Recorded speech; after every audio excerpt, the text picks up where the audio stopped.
Засгийн газрын цаг нэвтрүүлгийн шинэ дугаар эхлэж байна. Манай энэ удаагийн нэвтрүүлгийн сэдэв агаарын бохирдол. Гэхдээ бид өнөөдөр байгаа нөхцөл гамшигт байдлын тухай биш. Энэ байдлаас яаж гарах хөтөлбөрийг танилцуулах болно.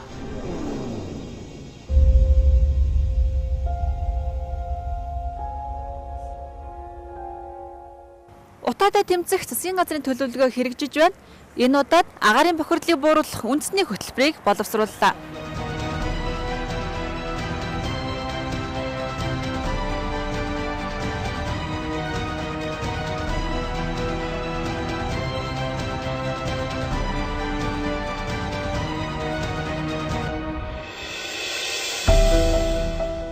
За манай улсын хувьд сүүлийн 10 жилийн туршид агаарын бохирдолтой тэмцэж их хэмжээний мөнгө, асар их цаг хугацааг зарцуулсан боловч тодорхой үр дүнд хүрээгүй.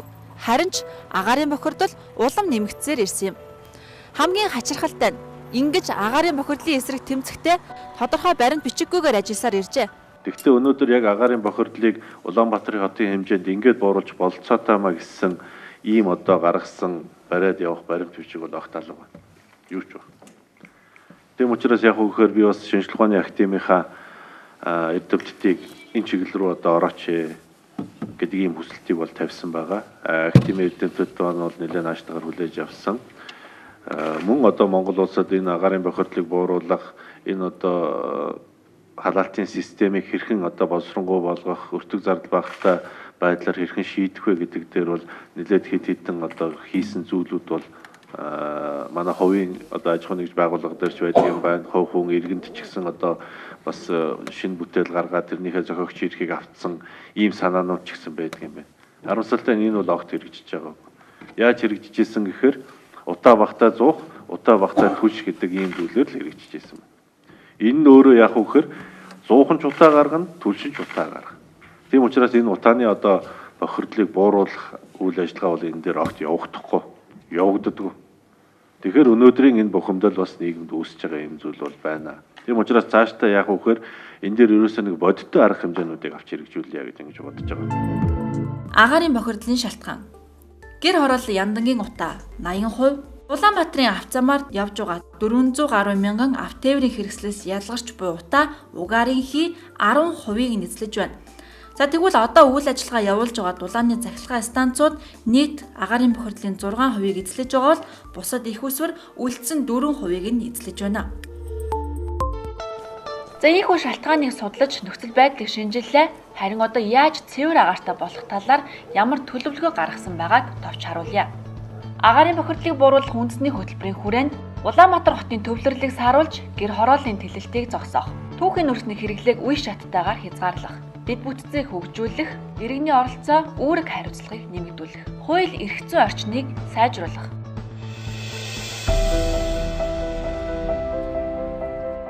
Агаарын бохирдлыг бууруулахын тулд дэд утсыг хөгжүүлэх асуудал дээр бол онцгой анхаарах шаардлагатай байна. За өнөөдөр бол Монгол Улсын засгийн газраас гэр хорооллын айлуудын шөнийн эрчим хүчний тарифыг тэгэлсэн.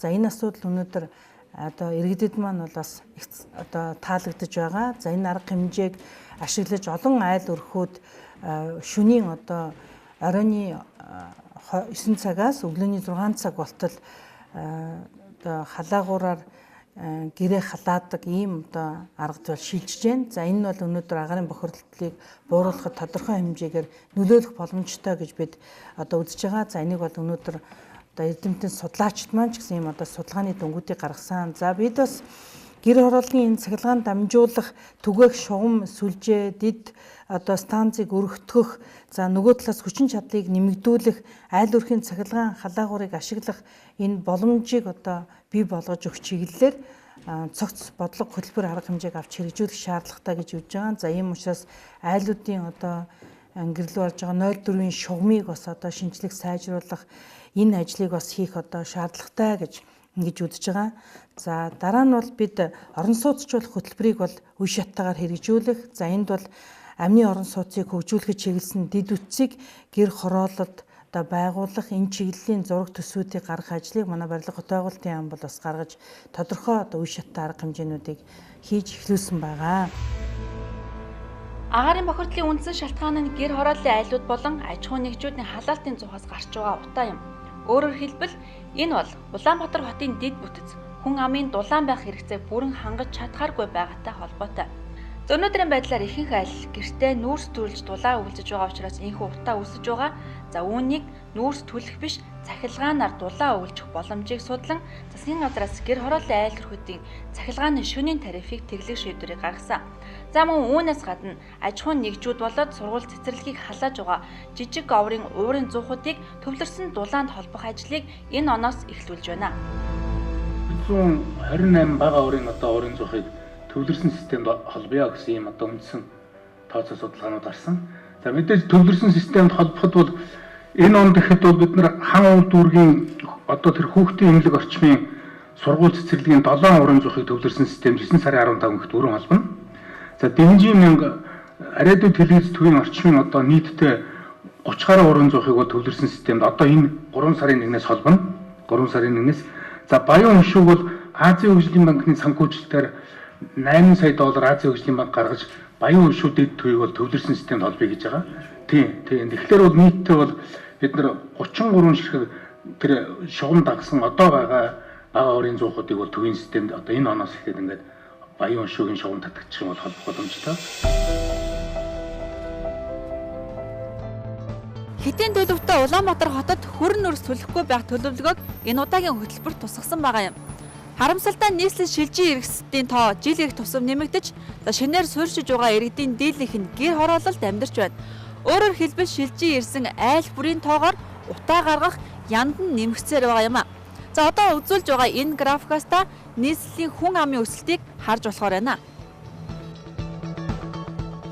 За тэгэхээр эдгээр иргэдийг орон сууцжуулж, хямд өртөгтэй орон сууц хөтөлбөр хэрэгжүүлэх, бүсчилсэн хөгжлийн бодлого боловсруулж иргэд аймаг орон нутагта хөгжил цэцэглэлтээс хоцрохгүй ажлын байртай амьдрах нөхцөлийг бүрдүүлэх нь энэ хөтөлбөрийн үндсэн чиглэл байх юм а. Цаашдаа бол бид нар бас энэ утаатай тэмцэх асуудал бол зөвхөн зуухыг солино юм уу, түлшийг солино, цахилгаанжуулснараа утааг бүрэн гүйцэд арилгах чинь багасгах гэсэн ойлголтууд байхгүй. Тийм учраас орон шууржуулах, дид үтцийг сайжруулах, заа мөн нүүдэл шилжиж хөдөлгөөнийг зохицуулах гэх мэтлэн маш олон төрлийн үйл ажиллагааг явуулж иж бид өнөөдөр агарын бохирдлоос салах нь болцсон. За ийхүү Монгол Улсын ерөнхий сайдын гаргасан захирамжийн дагуу ажлын хэсэг байгуулагдаж, агарын бохирдлыг бууруулах үндэсний хөтөлбөрийг боловсрууллаа. Байгаль орчин аялал жуулчлалын сайдаар ахлуулсан энэ ажлын хэсэгт нийслэлийн засаг дарга болон бүх яамны төрийн нарийн бичгийн дарга, холбогдох агентлагийн дарга нар багтсан юм а. За хөтөлбөрийн хүрээнд эрх зүйн орчинд хийгдэх зарим томоохон ажлуудыг ч мөн тусгасан байна. Агарын бохирдлыг бууруулах чиглэлээр төр засгаас авч хэрэгжүүлж байгаа арга хэмжээг ботой болгож ажиллах шаардлагатай байна гэж бодно. Нөгөө талаас нийслэл хотын иргэнийхээ хувьд би ийм эрхтэй, ийм үүрэгтэй байдгаа гэдгийг ойлгох ийм хэрэгцээ шаардлагууд байна гэж бид ойлгож байгаа. За ингээд энэ чиглэлээр ч гэсэн бид цаашдаа хууль эрх зүйн орчныг боловсронгуй болгох шаардлагатай гэж үзэж байгаа.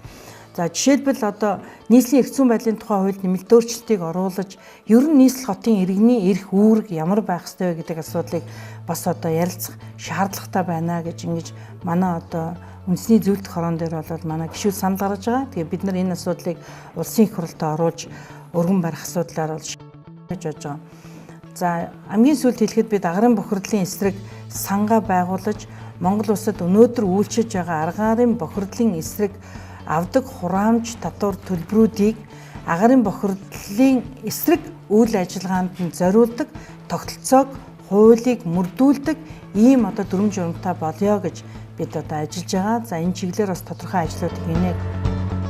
Сүүлийн 10 гаруй жил бохир агаараар амьсгалсан хотын иргэд хамгийн нэн төрөний хүсэл бол цэвэр агаар. Одоо зөвхөн агаар биш, хөрс, ус, орчны бохирдын асуудалч иргэдийн эрүүл мэндэд занал хийлж эхэллээ. Иргэдийн хувьд энэ бүхнийг шийдэх хамгийн оновчтой шийдэл нь гэр хорооллыг барилгажуулах, хотын төвлөрлөлийг сааруулах гэдэгтээ санал нэг байгаагаа илэрхийлж байсан юм а.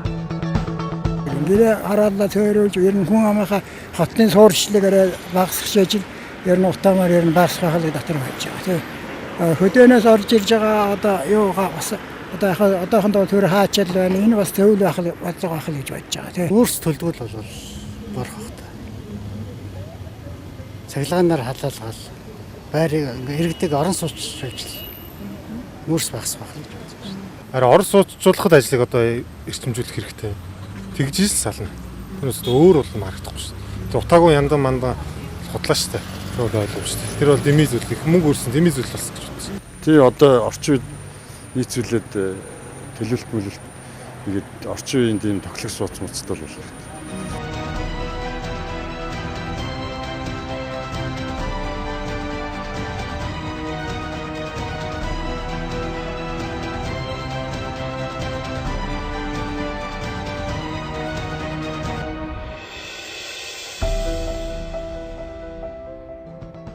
Агаарын бохирдлын шалтгааны 10%-ыг автомашин нийтийн тээврийн хэрэгслээс ялгарч байгаа утаа эзлэж байгаа. Тиймээс стандартын шаардлага хангахгүй тээврийн хэрэгсэл болон өөрөө явагч хэрэгслийг замын хөдөлгөөнд оролцуулахгүй. За мөн тэдний хэрэгэлдэг шатгууны чанарыг сайжруулах арга хэмжээ авна.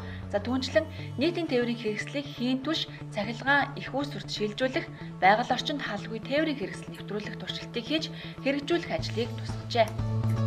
За цаашдаа энэ автомашины улсын үзлэгийг бол чанарын сайжруулах, утаа гаргаж байгаа машиныг одоо нийтийн эрх ашигыг бодолцоод татвар хураамжийг нэмэгдүүлэх асуудлаар бас тодорхой бодлого шийдвэрүүдийг гаргах шаардлагатай гэж ингэж үзэж байгаа. Агаарын бохирдлын хяналт шинжилгээний чадхыг бэхжүүлэх, олон нийтийн оролцоог дэмжихэд энэ хөтөлбөрийн нэг хэсэг оршиж байгаа юм. За байгаль орчны төв лаборатори болон орон нутгийн лабораторийг олон улсын стандартын шаардлагад нийцүүлэн шинжилж орчин үеийн мэдрэмж сайтай багж тоног төхөөрөмжөөр хангах юм а. Түүнчлэн хүний эрүүл мэндэд үзүүлж байгаа хор хөнөөлийг багасгахад хөтөлбөрийн үндсэн агуулга байгаа юм.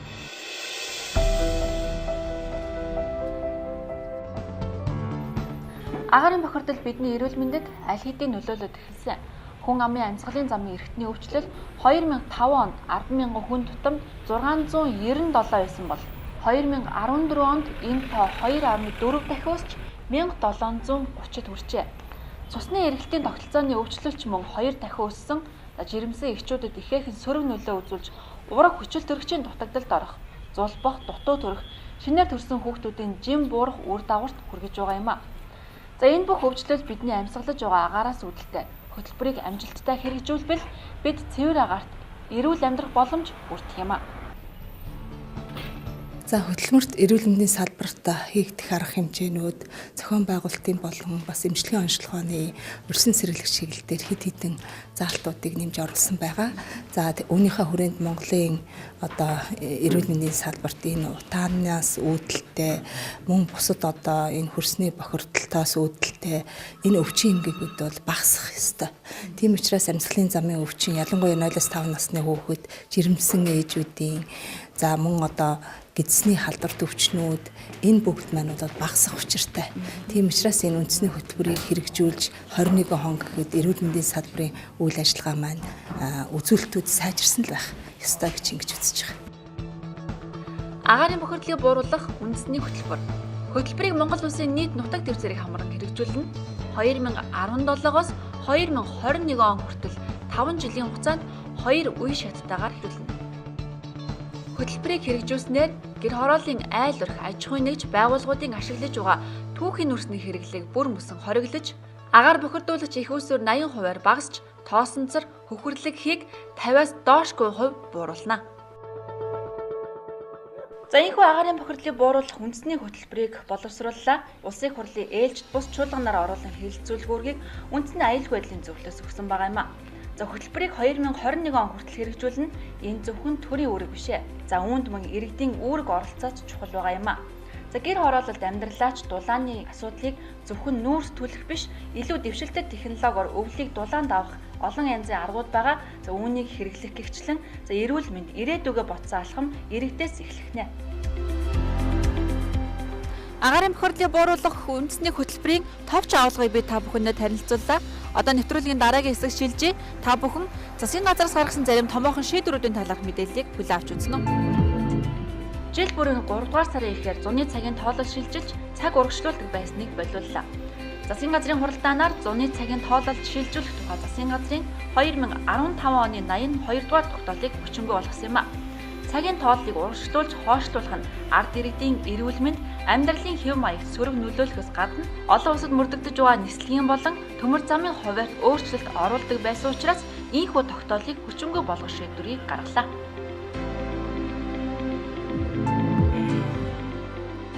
Сар шинийн баярын өмнө улсын авраг малчин, саалчин, фермер, тариаланч хамт олныг шалгарууллаа. Энэ жилийн авраг малчдын хувьд хамгийн залуу нь 26 настай байгаа бол хамгийн ахмад нь 78 настай Ахмад малчин шалгарчээ. Малчид сүүлийн 3 жилд нийт 18 тэрбум төгрөгийн орлого олж, мал аж ахуйн салбарт 1 тэрбум гаруй төгрөгийн хөрөнгө оруулалтыг хийжээ. За харин авраг тариаланчдын хувьд шилдэг 21 иргэнийг шалгаруулснаас 14 төмс хүнсний ногоо, 7 нь үр тарианы аж ахуйн нэгжид механикжуулагчаар ажилладаг хүмүүс шалгарчээ. Мэдээлэл харилцаа холбооны хөгжлийн талаар баримтлах бодлогыг засгийн газараас баталлаа. Тус салбарын хөгжлийг эрчимжүүлэх, инновац мэдлэгт суурилсан экспортын чиг хандлагатай үйлдвэрлэл хөгжүүлэхэд чиглэсэн хууль эрх зүйн орчныг боловсронгуй болгохоор төлөвлөсөн байна. Мөн дэд бүтцийн хүчин чадлыг нэмэх, шинэ зах зээл бүтээгдэхүүн үйлчилгээ бий болгох нөхцөлийг бүрдүүлнэ, бодлогыг дунд болон урт хугацаа гэсэн 2 үе шаттайгаар хэрэгжүүлэх юм байна. 2017 онд цэргийн дүүцүүлэх албаах иргэдийн тоог засгийн газрын хуралдаанаас баталлаа. Мөнгөний төлбөрийн хэлбэрээр орлуулах бол 5 сая 52,230 төгрөг байхаар тогтоолоо. Энэ мөнгөний төлбөрийн хэмжээг тогтоохдоо хугацаад цэргийн албан хаагчийн 1 жилийн хангамж үйлчилгээнд зарцуулах хувьсах зардлаар тооцдог юм байна. Монгол Улсын ерөнхий сайд өнгөрсөн оны 10 дугаар сард Япон улсад албан ёсны айлчлал хийх үеэрээ шингэн сүг, хуурай сүг болгон нэмэн өртөг шингэсэн бүтээгдэхүүн үйлдвэрлэх технологиг Монголд нутагшуулах талаар хэлсэн юм а. Энэ ажил бодит биелэл олж, хуурай сүг үйлдвэрлэх технологиг Монголд нэвтрүүлж эхлээд байна. Монгол Улсын засгийн газар хүн амыг эрүүл, аюулгүй бүтээгдэхүүнээр боловсруулах үйлдвэрээ түүхэн эдээр тогтвортой хангах зорилгоор мах сүүний анх дугаар аяныг энэ оны эхнээс орон даяар өрнүүлж эхэлсэн. Энэ аяны хүрээнд хуурай сүүний үйлдвэрийн төслийг хэрэгжүүлж ашиглагдахгүй байгаа сүүний нөөцийг эдийн засгийн эргэлтэнд оруулж, малчдыг орлогын их усүртэй болгож байгаа юм. За түүнчлэн энэ онд гаднаас шингэн сүү импортлохгүй байх шийдвэрийг хүнсний аюулгүй байдлын зөвлөлөөс гаргаж зах зээлээ хамгаалах бодлогын арга хэмжээ авч байгаа. За малчдын гар дээрх илүүдэл сүг, тоосруулалтын аргаар хуурай сүү болгон хадгалалт, тээвэрлэлт ах чанартай бүтээгдэхүүн болгож байгаа юм а. Хуурай сүүний төслийг 2025 он хүртэл хэрэгжүүлнэ. За ингэснээр зөвхөн импортын сүүний хэрэглээг халаа зогсохгүй, экспортын шинэ бүтээгдэхүүнтэй болох боломж бүрдэх юм а.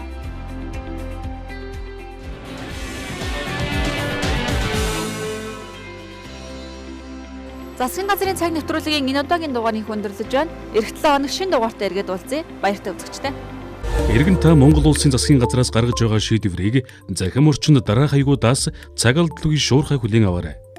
Засгийн газрын албан ёсны вебсайт засаг цэгийн Facebook орчинд Монгол Улсын ерөнхий сайдын ажлын алба нэрээр, Твиттерд ерөнхий сайдын ажлын алба нэрээр тус хандаарай.